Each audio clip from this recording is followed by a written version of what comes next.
إن الحمد لله نحمده ونستعينه ونؤمن به ونتوكل عليه ونعوذ بالله من شرور أنفسنا ومن سيئات أعمالنا من يهده الله فلا مضل له ومن يضلل فلا هادي له وأشهد أن لا إله إلا الله وحده لا شريك له وأشهد أن محمدا عبده ورسوله أرسله بالهدى ودين الحق ليظهره على الدين كله ولو كره المشركون اللهم صل على محمد وعلى آل محمد كما صليت على إبراهيم وعلى آل إبراهيم إنك حميد مجيد اللهم بارك على محمد وعلى آل محمد كما باركت على إبراهيم وعلى آل إبراهيم إنك حميد مجيد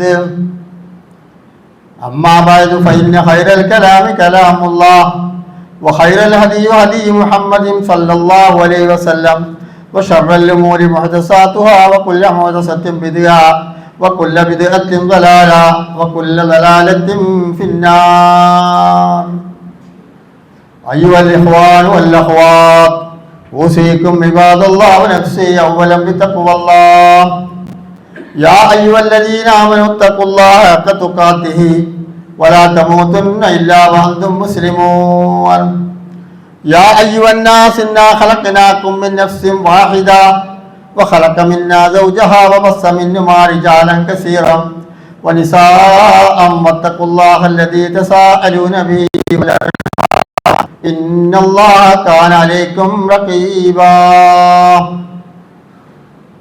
يا أيها الذين آمنوا اتقوا الله وقولوا قولا سديدا يصلح لكم أعمالكم ويغفر لكم ذنوبكم ومن يطع الله ورسوله فقد فاز فوزا عظيما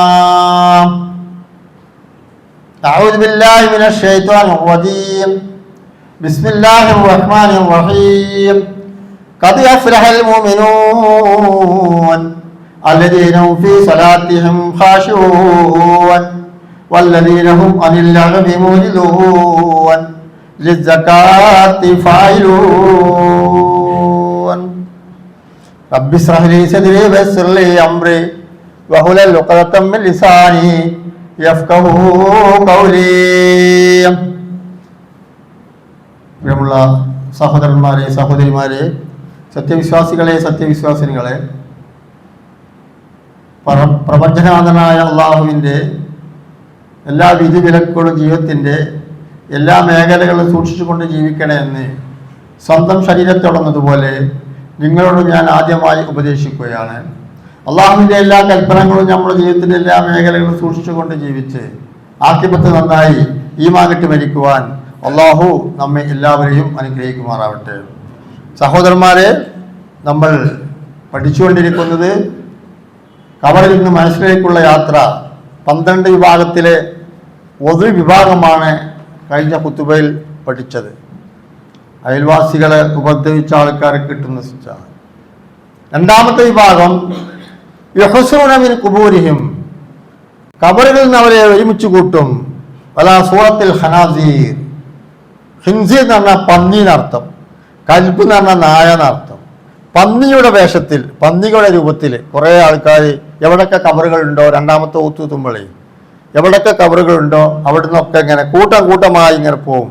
അപ്പോൾ മുനാദി മിൻ ഖബിലുർ റഹ്മാൻ, അള്ളാഹുവിൻ്റെ ഭാഗത്തുനിന്ന് ഒരു മലക്ക് വിളിച്ചു പറയും. എന്താ പറയാറോ, ഹാവുലായി, ഈ വരുന്ന കൂട്ടർ ശ്രദ്ധിച്ചോളി, നിങ്ങളും ശ്രദ്ധിച്ചോളി, നമുക്കൊക്കെ ഇത് ഇത്തരത്തിൽ ഉള്ള അവസ്ഥ അള്ളാഹു തരാതിരിക്കട്ടെ.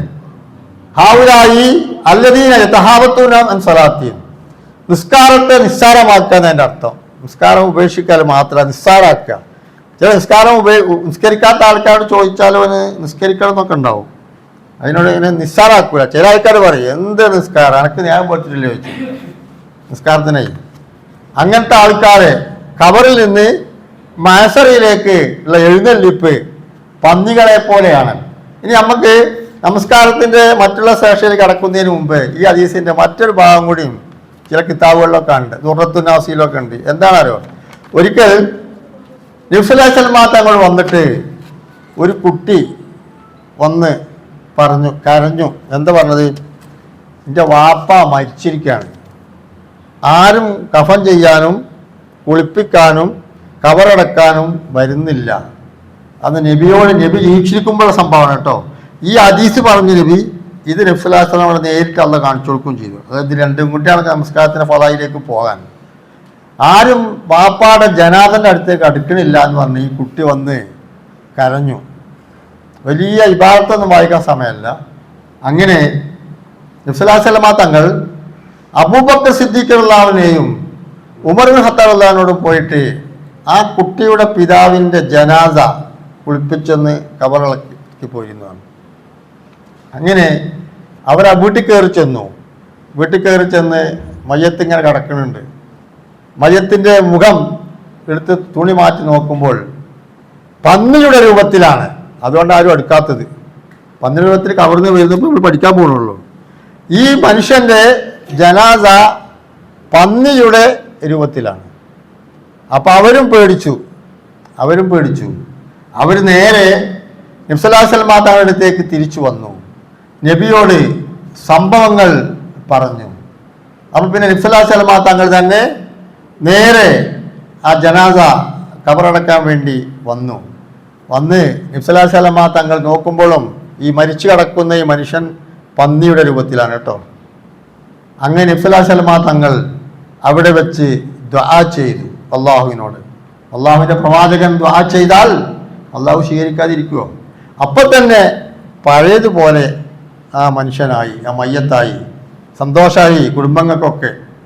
അങ്ങനെ എല്ലാ ചടങ്ങുകളും കഴിഞ്ഞ് കബറടക്കുന്ന സമയത്ത്, കബറിലേക്ക് ഇറക്കി വെക്കുന്ന സമയത്ത് വീണ്ടും പഴയതുപോലെയായി, വീണ്ടും പന്നിയുടെ രൂപത്തിൽ ആയി.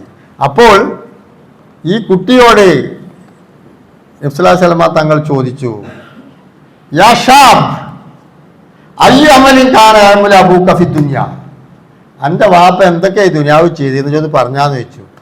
എല്ലാ കാര്യങ്ങളും എൻ്റെ അപ്പ ചെയ്യാറുണ്ട്. പക്ഷേ ഫഖാല താരിഖു സലാത്ത്, നിസ്കരിച്ചിരുന്നില്ല. എൻ്റെ അപ്പ നിസ്കരിച്ചിരുന്നില്ല നബിയെ. അപ്പോൾ നബിക്ക് സംഗതി മനസ്സിലായി. നബി സല്ലല്ലാഹു അലൈഹി വസല്ലം തങ്ങൾ കബറടക്കാൻ കൂടി. എന്നിട്ട് അവിടെ വെച്ചിട്ട് അവിടെ കൂടിയ ആൾക്കാർക്ക് ഒരു ഉപദേശം നൽകി. എന്താ? യാ അസ്ഹാബ് ഉൻദുറു, നിങ്ങൾ നോക്കൂ, കാലമൻ തറക സ്വലാത്ത്, നമസ്കാരം ഉപേക്ഷിച്ചവനുള്ള ശിക്ഷ കയ്യോടെ സ്പോട്ടിൽ അള്ളാഹ് കാണിച്ചു കൊടുത്തു.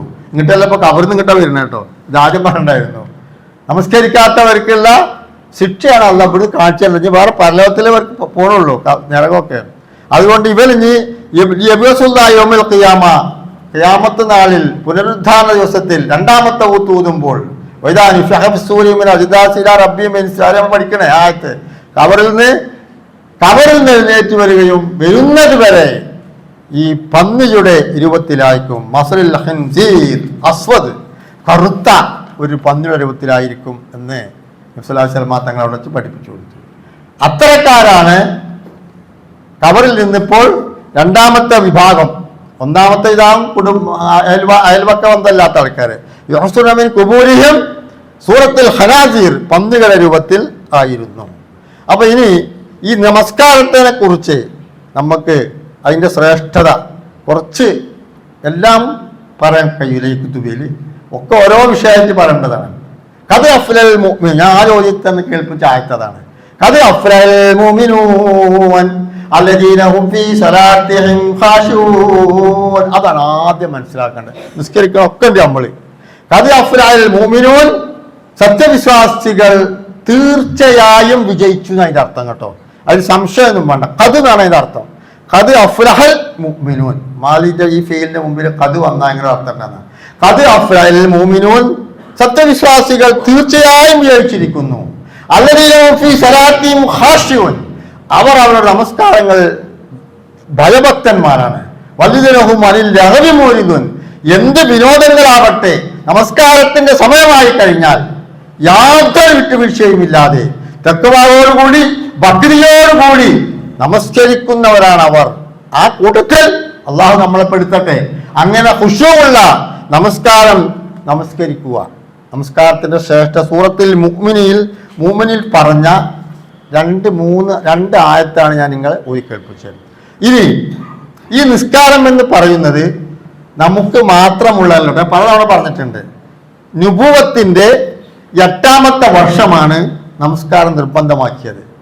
നുബുവത്തും ഹിജറി പലതവണ പറഞ്ഞിട്ടുണ്ട്, ആവർത്തനം തോന്നരുത്, നിങ്ങളെ ശ്രദ്ധ കിട്ടാൻ വേണ്ടിയിട്ടാണ് പറയുന്നത്.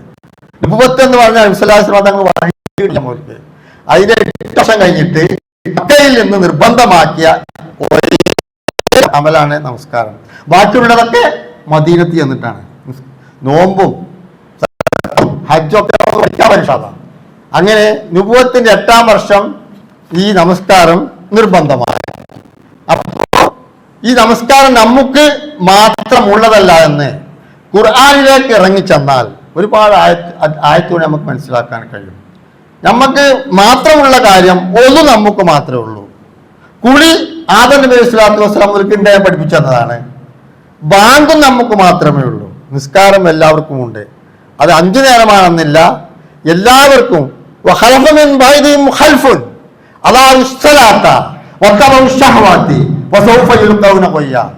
നബിയെ, നിങ്ങളുടെ മുമ്പ് അതിനുശേഷം ആരൊക്കെ ഇവിടെ ഏത് പ്രവാചകന്മാർ വന്നിട്ടുണ്ടോ അവർക്കൊക്കെ നമസ്കാരം നിർബന്ധമാക്കിയിട്ടുണ്ട്.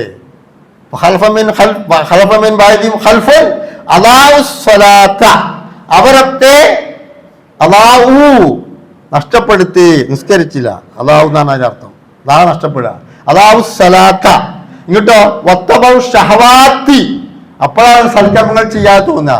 തന്നിഷ്ടത്തിന് വേണ്ടി പ്രവർത്തിക്കുക, ദേഹത്തേക്ക് വേണ്ടി പ്രവർത്തിക്കുക. 2 ഇച്ഛകളാണ് മനസ്സിൽ, ഒന്ന് നല്ല ചെയ്യാനും ഒന്ന് തിന്മ ചെയ്യാനും. ആ തിന്മയിലേക്കാണ് കൂടുതൽ പ്രേരണ ഉണ്ടാകുക. ഇബ്ലീസിന്റെ പണി അതാ. അപ്പൊ ബാങ്ക് കൊടുക്കും, നിസ്കരിക്കാൻ തോന്നൂല.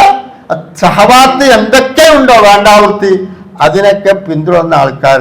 ആദ്യം പറഞ്ഞത് നമസ്കാരം, ഖലഫമിൻ ബഅദിഹിം ഖൽഫുൻ അല്ലാഹു സലാത്ത, നമസ്കാരത്തെ അവർ നഷ്ടപ്പെടുത്തി. സൗഫ യുൽഖൗന ഗയ്യ, അവർ പിന്നീട് ഗയ്യിനെ കണ്ടുമുട്ടുന്ന, ഗയ്യിനെ നഹ്റു മിനൽ നാർ, നരകത്തിലത്തെ ഒരു പുഴ എന്നും ചുരുക്കത്തിൽ പറഞ്ഞാൽ നരകീയ ശിക്ഷ അവർ പിന്നീട് കണ്ടുമുട്ടും. കഠിനമായ ശിക്ഷ. നരകത്തിൽ കുറെ പേരുണ്ട്. ഗയ്യുണ്ട്, നാറുണ്ട്, ഹുത്തമുണ്ട്, ജഹന്നമുണ്ട്, ജഹീമുണ്ട്, 8-9 പേരുണ്ട്. അതേമാതിരി സ്വർഗത്തിനുണ്ട് കേട്ടോ. അങ്ങനെ അവരെ കണ്ടുമുട്ടും. അപ്പോ മനസ്സിലാക്കണം, നമസ്കാരം എന്ന് പറയുന്നത് നമുക്ക് മാത്രമുള്ളതല്ല. മുമ്പ് കഴിഞ്ഞു പോയ എല്ലാ പ്രവാചകന്മാർക്കും നമസ്കാരം നിർബന്ധമാക്കിയിട്ടുണ്ട്. അത് എണ്ണത്തിലും അണ്ണത്തിലും സമയത്തിലും വ്യത്യാസമുണ്ടാവും. രൂപം ഒക്കെ ഒരേമാതിരി തന്നെയായിരിക്കും. റുക്കുവും സുജൂദും ഒക്കെ തന്നെ. അത് അല്ലാഹുവിന്റെ ഏറ്റവും അഖ്സൽ ഗായത്തി വൽ ഖുദൂഇ വത്തദല്ലുല, അതാണ് സുജൂദ്. അങ്ങേയറ്റത്തെ താഴ്മയോടുകൂടി അള്ളാഹിന്റെ മുമ്പിൽ സാഷ്ടാംഗം ചെയ്യുക. അവിടെ നിർത്തട്ടെ. ഇനിയും ഇബ്രാഹിം നബി സ്വല്ലല്ലാഹു അലൈഹി വസല്ലം 4000 വർഷങ്ങൾക്ക് മുമ്പ് നിസ്കരിച്ചിട്ടുണ്ട് കേട്ടോ. 4000 വർഷങ്ങൾക്ക് മുമ്പ് ഇബ്രാഹിം നബി സ്വല്ലല്ലാഹു അലൈഹി വസല്ലം നമസ്കരിച്ച പറയുന്നു. ഏതാ? ഇബ്രാഹിം റബ്ബി ജഅൽനി മുഖീമസ്സലാത്ത്, സൂറത്ത് ഇബ്രാഹിം എന്ന് പറയുന്ന അധ്യായത്തിൽ തന്നെ ഇത് പറയുന്നത്. റബ്ബി ജഅൽനി, പടച്ചവനെ എന്നെ നീയാക്കണേ, മുഖീമസ്സലാത്ത്, നമസ്കരിക്കുന്നവനാക്കണേ എന്നെ ഇബ്രാഹിം പ്രാർത്ഥിച്ചു. നമ്മളാരെങ്കിലും പ്രാർത്ഥിക്കാറുണ്ടോ എനിക്ക് നിസ്കരിക്കുന്ന ആളാക്കണേ എന്ന്? അത് മാത്രമല്ല, അവൻ ദുര്യത്തി, എന്റെ സന്താന പരമ്പരകളെയും നമസ്കാരം ഉപേക്ഷിക്കുന്നവരാകാതെ നമസ്കരിക്കുന്നവരാക്കണേ എന്ന് 4000 വർഷങ്ങൾക്ക് മുമ്പ് ഇറാഖിൽ ജനിച്ച ഒരുപാട് മർദ്ദനങ്ങളും പീഡനങ്ങളും നമ്പൂതിരിൽ സഹിക്കേണ്ടി വന്ന തീക്കുണ്ടാരത്തിലേക്ക് എറിയപ്പെട്ട ഇബ്രാഹിം അലൈഹിസ്സലാത്തു വസ്സലാം പ്രാർത്ഥിക്കാണ്, എനിക്ക് നിസ്കാരക്കാരനാക്കണേ റബ്ബേ, റബ്ബ് നീ എന്നെ നീ ആക്കണേ, മുഖീമസ്സലാത്ത്, നമസ്കരിക്കുന്നവനാക്കണേ. അത് മാത്രം ദുര്യതി, എന്റെ സന്താന പരമ്പരകളും നമസ്കരിക്കുന്നവരാക്കണം. റബ്ബനാ തഖബ്ബൽ ദുആ, എന്റെ ദുആ നീ സ്വീകരിക്കണേ. ഇബ്രാഹിം നബി കേട്ടോ. അപ്പൊ ഇബ്രാഹിം നബി നിസ്കരിക്കുന്ന കാര്യം ഉറപ്പായില്ലേ? ഇനി ഇബ്രാഹിം നബി സ്വല്ലല്ലാഹു അലൈഹി വസല്ലം നമസ്കരിച്ചുകൊണ്ട് അള്ളാഹുവിനോട് പ്രാർത്ഥിച്ച ഒരു പ്രാർത്ഥനയുടെ ഗൗരവമുള്ള ഒരു സംഭവം കൂടി പറഞ്ഞ് അവസാനിപ്പിക്കാം. എന്താണ്? ഇബ്രാഹിം നബിയുടെ പ്രവർത്തന ഫലമായിട്ട് ഇങ്ങനെ പ്രബോധനമായിട്ട് പോവുകയാണ്. അങ്ങനെ ഇത് ബുഖാരിയും മുസ്ലിം റിപ്പോർട്ട് ചെയ്ത ഹദീസാണ് കേട്ടോ. 2ലുണ്ട്. എന്താണ്? ഒരു രാജ്യത്ത് ചെന്ന് പെട്ടു. അവിടുത്തെ രാജാവ് ആൾദൈവമാണ്, വിഗ്രഹം ആരാധിക്കുന്നവരാണ്, എല്ലാം ആൾ തന്നെയാണ്.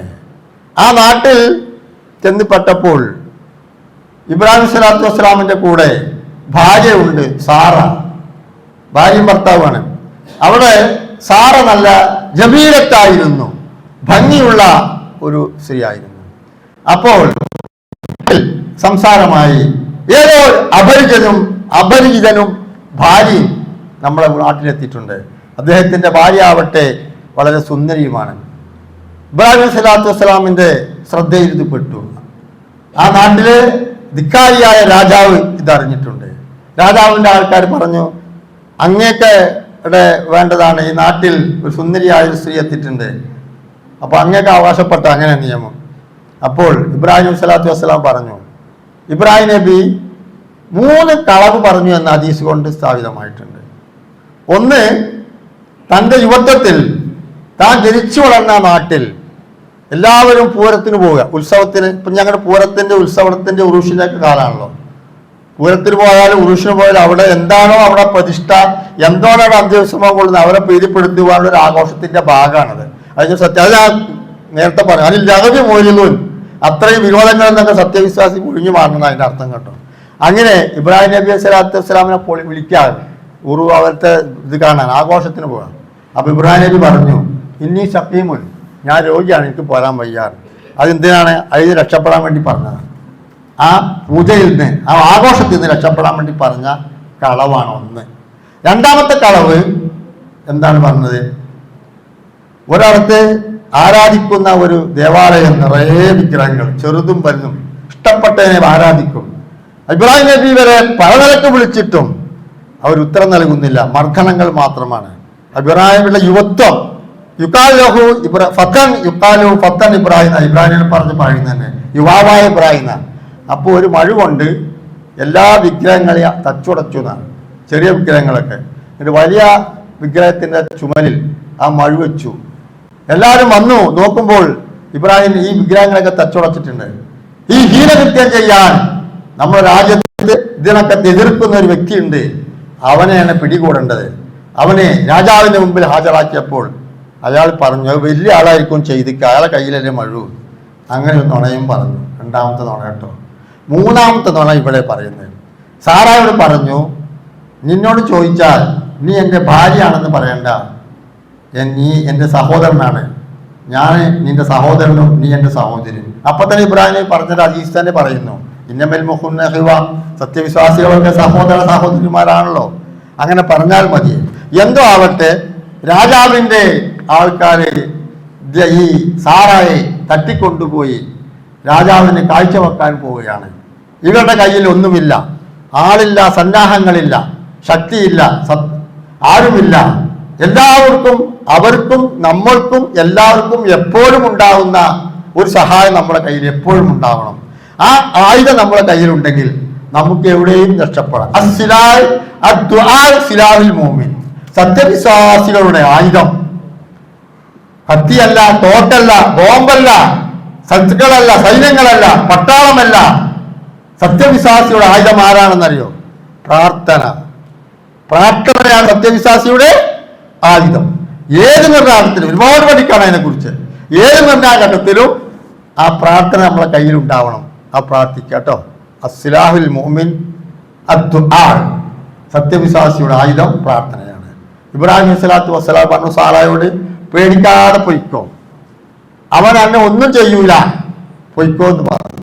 അങ്ങനെ ചെന്നു. ഇബ്രാഹിം സ്വലാത്തു വസ്സലാം നിസ്കരിക്കാൻ തുടങ്ങി. നിസ്കരിക്കാൻ തുടങ്ങുന്നു, പ്രാർത്ഥിക്കുന്നു. തൻ്റെ ഭാര്യയെ അന്യൊരു പുരുഷൻ പീഡിപ്പിക്കാൻ കൊണ്ടുപോവുകയാണ്. ആരും തടുക്കാനില്ലല്ലോ. ഈ രാജാവിനടുത്തേക്ക് ചെന്ന് രാജാവ് കടന്നു പിടിക്കാൻ ചെന്നപ്പോൾ രണ്ട് കൈയും രണ്ട് കൈയും ഒട്ടി നിന്നതാണ്. ഒട്ടി നിന്നപ്പോൾ രാജാവ് പറഞ്ഞു, നീ പ്രാർത്ഥിക്കേണ്ട ദൈവത്തിനോട്, ഞാൻ പ്രാർത്ഥിക്കാൻ നിങ്ങളെന്നെ ഉപദ്രവിക്കോ? ഇല്ല, ഉപദ്രവിക്കുകയില്ല. അപ്പോ സാറാബി പ്രാർത്ഥിക്കുന്നു. ഇബ്രാഹിം ഇവിടെ നിന്നും പ്രാർത്ഥിച്ചുകൊണ്ടിരിക്കുക. അങ്ങനെ കൈ താഴെ വീഴുന്നു. വീണ്ടും ആക്രമിക്കാൻ കടന്നു പിടിക്കാൻ ശ്രമിക്കുന്നു. 3 തവണ അത് ആവർത്തിച്ചു. തൊടാൻ കഴിഞ്ഞില്ല. സത്യവിശ്വാസിയുടെ ആയുധം പ്രാർത്ഥനയാണ് കേട്ടോ. സഹോദരന്മാരെ, സഹോദരിമാരെ, മനസ്സിലാക്കി വെച്ചോളി. നിർണായകമായ ഏത് സമയത്തും നമുക്കതുണ്ടായിരിക്കണം. അങ്ങനെ ഈ രാജാവ് വിളിച്ചു പറഞ്ഞു, ഇവള് ഇബിലീസാണ്, പിശാചാണ്, ഇവളെ കൊണ്ടുപോയി അവൾക്ക് ഹാജറ എന്ന് പറയുന്ന ഒരു പെൺകുട്ടിയെ സ്ത്രീയെ അവർക്ക് അടിമ സ്ത്രീയായി സംഭാവനയും കൊടുക്കുന്നത്. അതായത് ഇബ്രാഹിമിയുടെ രണ്ടാമത്തെ ഭാര്യ. സാറായിൽ നിന്നാണ് ഇസ്മായിൽ നബി ഉണ്ടായത്, ഹാജറിൽ നിന്നാണ് ഇസ്ഹാഖ് നബി ഉണ്ടായത്. ആ ചരിത്രം അവിടെ വലിയ ചരിത്രമായിട്ട് തന്നെ ബുഖാരിയിൽ മുസ്ലിം പറയുന്നത്. അപ്പോൾ അള്ളാഹുവിൻ്റെ ഇബ്രാഹിം നബി ഇസ്ലാമിന്റെ നമസ്കാരത്തിന്റെ ഫലമായിട്ട് എന്റെ പ്രതിഫലം. ഇനി മൂസാ നബി സ്വല്ലല്ലാഹു അലൈഹി വസല്ലമിന്റെ കഥയും പറയുന്നത്. മൂസാ നബി സ്വല്ലല്ലാഹു അലൈഹി വസല്ലം മൂസാ ഇന്നഹു കാന സാദിഖൽ വഅദി വകാന റസൂലൻ നബിയ. മൂസാ നബിക്കും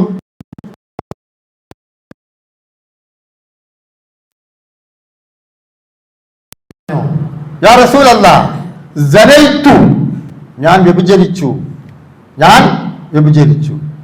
വഹമൽതു, ഞാൻ ഗർഭിണിയായി, വവലദതു, ഞാൻ പ്രസവിച്ചു, വഖതൽതുഹു, ഞാൻ അതിനെ കൊന്നു, വതുബ്തു, ഞാൻ അള്ളാഹുവിനോട് പശ്ചാത്താപിക്കുകയും ചെയ്തിട്ടുണ്ട്. നിങ്ങൾ എനിക്ക് വേണ്ടി അള്ളാഹുവിനോട് പശ്ചാത്താപിക്കണം, തൗബ ചെയ്യാൻ പറയണം, എനിക്ക് വേണ്ടി നിങ്ങൾ പശ്ചാത്താപിക്കൂ. ഈ വിവരം എന്ന് പറഞ്ഞതാണ്. അപ്പോൾ മൂസാ നബി സ്വല്ലല്ലാഹു പറഞ്ഞു, ഇത്രയും പാപം ചെയ്ത അനക്ക് ഒരിക്കലും ഇനി പാവമില്ല. അള്ളാഹു ഈ സ്ത്രീയുടെ പാവം പുറത്തു കൊടുത്തുക്കണം. അതുകൊണ്ട് ഇനി ഞങ്ങളുടെ ഇന്ന് പോയിട്ടില്ലെങ്കിൽ അള്ളാഹുവിന്റെ ശിക്ഷ ഇറങ്ങി, ഞാനും എൻ്റെ അതൊക്കെ നശിച്ചു പോകും. അതുകൊണ്ട് ഞങ്ങൾ അകത്ത് പോകുമെന്ന് പറഞ്ഞു. ആ സ്ത്രീ നിരാശപ്പെടുത്തി വിട്ടപ്പോഴേക്കും ജിബ്രീൽ അലൈഹിസ്സലാം എന്ന മലക്ക് വന്നിട്ട് പറഞ്ഞു, നിങ്ങൾ ആ ചെയ്തത് പറഞ്ഞത് ശരിയായില്ല. അല്ലാഹു തആല സ്വീകരിച്ചിട്ടുണ്ട്.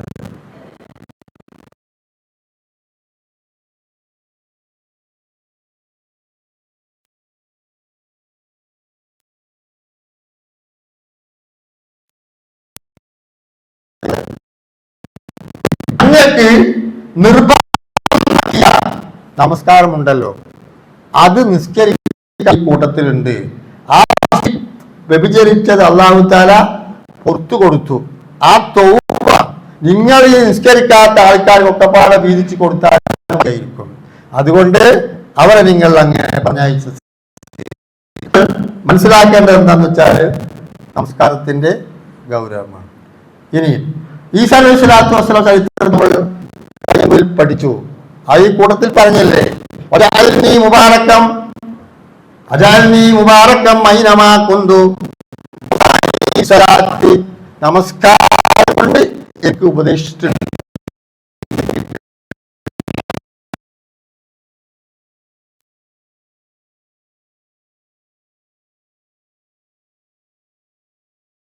ഞാൻ ജീവിച്ചിരിക്കുന്ന കാലത്തോളം എന്ന് ഈസാ നബി സ്വല്ലല്ലാഹു അലൈഹി വസല്ലം പറഞ്ഞായിട്ട് ഖുർആൻ സൂറത്ത് മറിയമിലൊക്കെ പറയുന്നുണ്ട്. ഒരിക്കൽ മൂസാ നബി സ്വല്ലല്ലാഹു അലൈഹി വസല്ലം ഇതുപോലെ നല്ല ശ്യാമള സുന്ദരമായ ഒരു ഗ്രാമത്തിലൂടെ നടന്നു പോകുന്നു. ഈസാ നബി അലൈഹി വസല്ലം വളരെ കുറച്ച് കാലം ഇവിടെ ജീവിച്ചിട്ട്, ഇപ്പൊ ആകാശത്താണ് വരുന്ന കഥയൊക്കെ നമ്മൾ പഠിച്ചല്ലേ, ലോകാവസാനത്തിന്റെ അവസാനം കഴിഞ്ഞതാണല്ലോ. അപ്പോൾ ഈ നല്ലൊരു ഗ്രാമത്തിന്റെ മധ്യത്തിലൂടെ ഒരു പുഴ ഒഴുകുന്നുണ്ട്. ആ പുഴയിൽ നിന്നുള്ള വെള്ളം കൊണ്ട് കൃഷി ചെയ്തിട്ട് ആ ഗ്രാമങ്ങൾ മുഴുവനും കൃഷി ഉപയോഗമാണ്, കൃഷിയുണ്ട്. നല്ല സന്തോഷമുള്ള എല്ലാ ജനങ്ങളും സുഖത്തിലൊക്കെ ജീവിക്കുന്ന ഒരു ഗ്രാമം. ഈസാ നബി സ്വല്ലല്ലാഹു വസ്സലാം വളരെയധികം അത് ഇഷ്ടപ്പെട്ടു. അങ്ങനെ ഈസാ നബി സ്വല്ലല്ലാഹു വസ്സലാം അങ്ങനെ അവിടുന്ന് പോയിട്ട് കുറച്ച് കാലം കഴിഞ്ഞിട്ട് തിരിച്ച് വന്നപ്പോൾ ഈ ഗ്രാമം ഖറാബായിട്ടുണ്ട്, നശിച്ചു പോയിട്ടുണ്ട്. ഈസാ നബി സ്വല്ലല്ലാഹു വസ്സലാമിന് മനസ്സിൽ വിചാരിച്ചതേ ഉള്ളൂ, ഞാൻ 3 വർഷം മുമ്പ് പോകുമ്പോൾ ഇവിടെ നല്ല ഒരു സസ്യശ്യാമളമായ ഒരു ഗ്രാമമായിരുന്നല്ലോ, ഇവിടെ ആൾതാമസമില്ല, വിജനമായി ഒരു ശവപ്പറമ്പായി കിടക്കുന്നു, എന്താണ് സംഭവിച്ചത്? അപ്പോൾ അള്ളാഹുവിൻ്റെ ഭാഗത്തുനിന്ന് ജിബ്രീൽ അലൈഹിസ്സലാം എന്ന മലക്ക് വന്നിട്ട് പറഞ്ഞു, യാ ഈസ, നിങ്ങൾ ഇവിടുന്ന് പോയതിനു ശേഷം ഈ പുഴയിൽ ഒരു മനുഷ്യൻ, നമസ്കരിക്കാത്ത ഒരു മനുഷ്യൻ വന്ന് ഇറങ്ങി കുളിച്ചു അശുദ്ധിയാക്കി. നമസ്കരിക്കാത്തൊരു മനുഷ്യൻ, ആ കാരണത്താൽ ആ പുഴയില് വെള്ളം പറ്റിയപ്പോൾ വെള്ളമില്ലാതെ ഒരു മനുഷ്യൻ ആദ്യത്തെ ആവശ്യം വെള്ളമാണല്ലോ, ആ വെള്ളം നിലച്ചപ്പോൾ ആ ഗ്രാമം തന്നെ നശിച്ചുപോയി, അവരൊക്കെ ഇവിടുന്ന് വിട്ടുപോയിരിക്കുകയാണ് എന്ന് പറഞ്ഞു. അസ്സലാത്ത് ഇമാദുദ്ദീൻ വമൻ തറകഹ വഹദമദ്ദീൻ. പഴയ ചില ഹദീസിലൊക്കെ മുത്തഫരീലൊക്കെ ഉണ്ട്, നമസ്കാരം ദീനിന്റെ തൂണാണ്. വമൻ തറക്കഹ, ആ ദീൻ, ആ നമസ്കാരം ആരെങ്കിലും ഉപേക്ഷിച്ചാൽ ഹദമദ്ദീൻ, അവൻ ദീനിനെ അവൻ പൊളിച്ചു. എന്നാൽ ആ പൊളിയൽ അവിടെ അവസാനിക്കുന്നില്ല. കാന സബബല്ലി ഹറാബൽ ഖറിയ ഹറാബൽ ദുനിയ, അതൊരു രാജ്യം തന്നെ, ഒരു ദുനിയാവ് തന്നെ നശിക്കുവാൻ കാരണം നമസ്കാരം ഉപേക്ഷിച്ചാൽ ഉണ്ടാവും. അള്ളാഹു കാത്തുരക്ഷിക്കട്ടെ. ഇനി ഇല്യാസ് നബി, അയ്യൂബ് നബിയും എല്ലാവരും എന്താണ്, വദുക്കുറുഫിൽ കിതാബ് ഇസ്മായില, ഇസ്മായിൽ അലൈഹി സ്വലാത്തു വസ്സലാം, ഇന്നഹു കാന സ്വാദിഖൽ വഅദി വകാന റസൂലൻ നബിയ വകാന യഅ്മുറു അഹ്ലഹു ബിസ്സലാത്തി. അത് ഇസ്മായിൽ നബിയും എന്ത് ചെയ്തിരുന്നു? നിസ്കരിച്ചിരുന്നു. നബി സല്ലല്ലാഹു അലൈഹി വസല്ലം തങ്ങൾക്ക് ഏറ്റവും ഇഷ്ടപ്പെട്ട 3 കാര്യങ്ങൾ, ഒന്ന് നമസ്കാരമാണ്.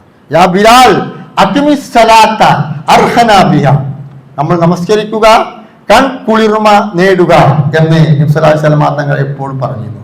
അപ്പോൾ ഏറ്റവും ഇഷ്ടപ്പെട്ട 3 കാര്യങ്ങൾ, ഒന്ന് നിസ്കാരമാണ്, 2 അത്തർ ഉപയോഗിക്കുക, സുഗന്ധം എപ്പോഴും തേക്കുക, മൂന്നാമത്തത് തന്നെ ആശ്രയിച്ച് ജീവിക്കുന്ന തൻ്റെ ഭാര്യമാരെ സുഖദുഃഖങ്ങളൊക്കെ അന്വേഷിച്ചുകൊണ്ട് നടക്കുക.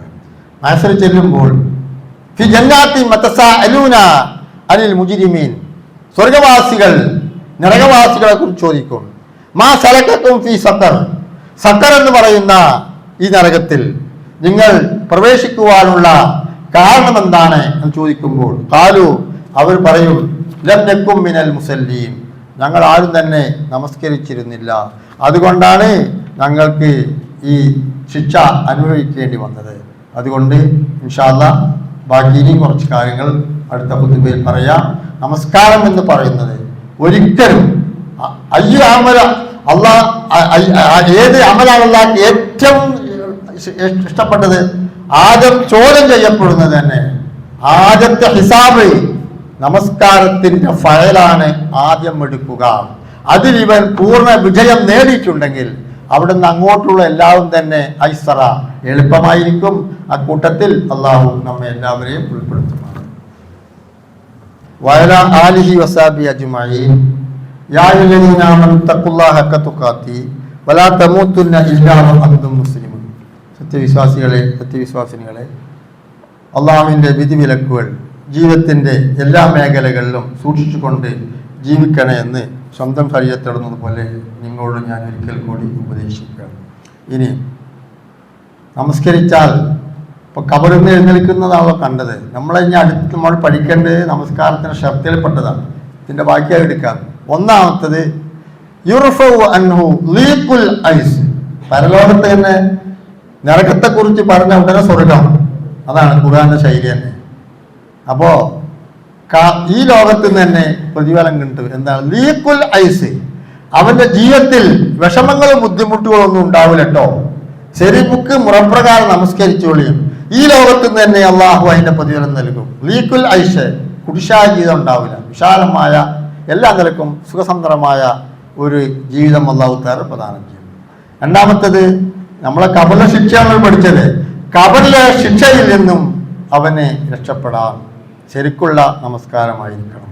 നിങ്ങളുടെ വീടിന്റെ മുന്നിലൂടെ ഒരു അരുവി ഒഴുകിപ്പോകുന്നുണ്ടോ? നബി സല്ലല്ലാഹു അലൈഹി വസല്ലം ഉദാഹരിച്ചതാണ്. ആ പുഴയിൽ നിന്ന് നിങ്ങൾ 5 നേരം നല്ല സോപ്പും ചകിരിയൊക്കെ ഉപയോഗിച്ച് തേച്ച് കുളിച്ചാൽ ഹൽ യബ്കാ മിൻ ദർനഹു മിൻ ജിസ്മിഹി, നിങ്ങളുടെ ശരീരത്തിൽ വല്ല ചളിയും ഉണ്ടാവുമോ? ഖാലു ലാ യാ റസൂലല്ലാഹ്, ഉണ്ടാവുകയില്ല. ദാലിക മസലു 5 സലവാത്ത്, 5 നേരത്തെ നമസ്കാരത്തിന്റെ ഉദാഹരണം അങ്ങനെ. ശരിക്ക് നമസ്കരിച്ചാൽ അവന്റെ എല്ലാ പാവങ്ങളും പോകും. അപ്പോൾ അവന് ഖബറിൽ നിന്ന് ശിക്ഷ ഉണ്ടാവുകയില്ല. പിന്നെയോ ഫമ്മാമൻ ഊതിയ കിതാബു ബിയമീനിഹി ഫസൗഫ യുഹാസബു ഹിസാബൻ യസീറ, വലതു കൈയിൽ ഗ്രന്ഥം നൽകപ്പെട്ടാൽ അവന്റെ വിചാരണ എളുപ്പമായിരിക്കും. ശരിക്ക് നമസ്കരിച്ചവർക്കുള്ള നമസ്കാരക്കാരുടെ വലതു കൈയിൽ അറിയാതെ അവന്റെ നന്മതിന്മ എഴുതിയ ഗ്രന്ഥം തരും. 3 കഴിഞ്ഞില്ലേ? 4-മത്തത് യമുറുക്കൽ ബർക്കിൽ ഹാത്തിഫ്, സിറാത്ത് പാലം ഇടിമിന്നുന്ന വേനകത്തിൽ അവൻ സിറാത്ത് പാലവും കടന്ന് അക്കരെ കടക്കും. പിന്നെയോ അവസാനമായിട്ട് യാതൊരു ഹിസാബ് ഇല്ലാതെ സ്വർഗത്തിലേക്ക് പോകാൻ കഴിയും. മുസ്ലിം തങ്ങൾ പറഞ്ഞു,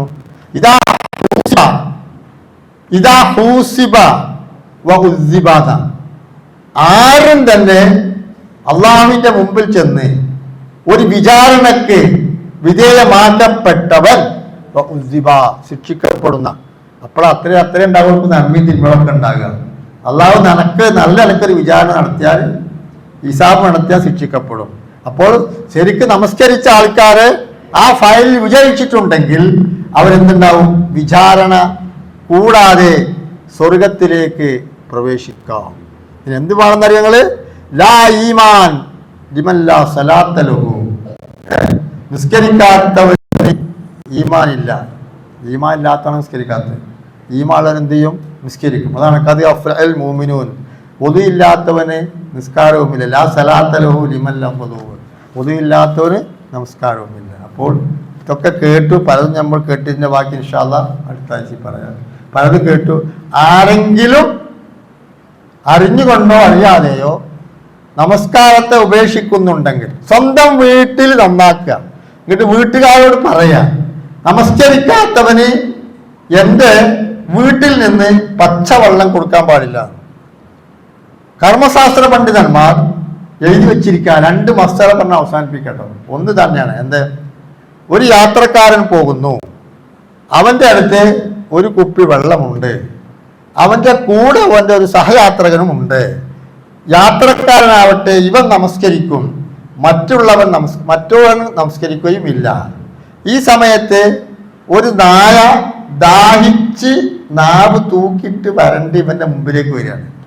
നായക്ക് ഭയങ്കര ദാഹമുണ്ട്, ഇവന്റെ കൂടെ ഉള്ള യാത്രക്കാരനും ദാഹിച്ചിരിക്കുകയാണ്. ആകെ ഒരു കുപ്പി വെള്ളമാണുള്ളത്. അപ്പം നായ ഈ കുപ്പിയിലേക്കൊന്ന് നോക്കും, ഇവന്റെ മുഖത്തേക്കൊന്ന് നോക്കും. വെള്ളം ഇവൻ ചോദിക്കുന്നുണ്ട്. കർമ്മശാസ്ത്ര പണ്ഡിതന്മാർ എഴുതി വെച്ചിരിക്കുക എന്താണ്? ആ വെള്ളം ആ ദാഹിച്ചു വലഞ്ഞു വന്ന നായയുടെ വായിലേക്ക് ഒഴിച്ചു കൊടുക്കണം. ഈ നിസ്കരിക്കാത്തവനെ കൊടുക്കരുത് എന്ന്. നിസ്കരിക്കാത്തവന് കൊടുക്കാൻ പാടില്ല. അത്രയും ഗൗരവമുള്ള വിഷയമാണ് സഹോദരന്മാരെ, സഹോദരികളെ. അൽ അബ്ദു ബൈനൽ കുഫ്രി വസ്സലാം. അടിമയും സത്യവിശ്വാസിയും സത്യനിഷേധിയും തമ്മിലുള്ള ബന്ധം എന്താണ്? തെർക്കുസ്സലാത്ത്, നമസ്കാരം ഉപേക്ഷിക്കലാണ്. അവൻ ഇസ്ലാമിൽ സ്ഥാനമില്ല, മുസ്ലിമല്ല, ഇസ്ലാമിൽ നിന്ന് പുറത്തു പോകും. അതുകൊണ്ടാണ് അവർ നിശ്ചിട്ടോ. ഇനി ബാക്കി അടുത്ത ആഴ്ച പറഞ്ഞു ഇൻഷാ അല്ലാഹ്. അതുകൊണ്ട് ആരെങ്കിലും കുട്ടികളെ ചെറുപ്പം മുതൽ നമസ്കരിക്കാൻ കൽപ്പിക്കണം. മുറു ഔലാദക്കും വഹും ഔലാദും സബഅസിനീന. നിങ്ങളെ കുട്ടികളോട് നമസ്കരിക്കാൻ കൽപ്പിക്കണം.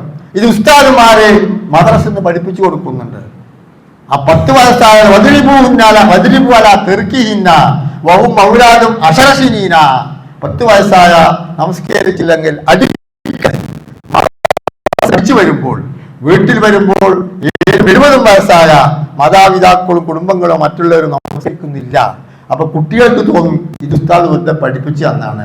അപ്പോൾ നമ്മളെ വീട്ടിൽ പ്രത്യേകിച്ച് സുബൈ നമസ്കാരവും ഇശാ നമസ്കാരം, സുബൈ അസറിനൊക്കെ പ്രത്യേക പുണ്യാണ് കേട്ടോ.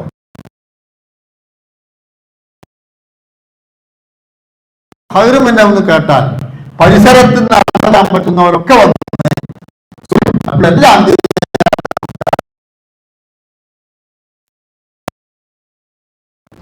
മാതാപിതാക്കൾ, മറ്റ് കുടുംബ